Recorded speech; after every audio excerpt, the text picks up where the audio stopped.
Ayan guys, yung aming bigas, may mga insekto na. Yung 10 kilo kasi naming bigas dito guys, inaabot ng 3 buwan. So ayan guys, dami na niyang insekto. So pag yung nag-ano ako, ayan, napubulol ako. Pag nagsasaing ako ay dapat banlawan ng maigi. Kasi ang dami na ng insekto guys. Biro mo yun, 10 kilo inaabot ng 3 buwan. Ayan, ganyan pa karami. Ang dami pang bigas sa 10 kilo. Ayan guys. Kasi naman, isang beses lang kami kumain ng kanin sa isang araw.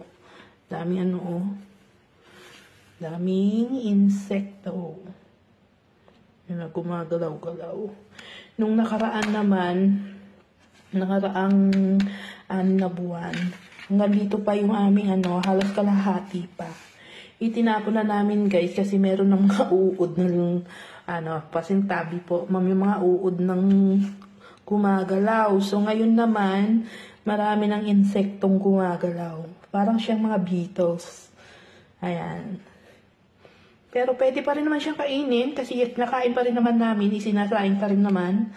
Inugasan lang ng maigi. So, hindi ko alam kung paano siya tatanggalin maliban sa paghuhugas ng maigi pag sinasaing. So, ayan guys.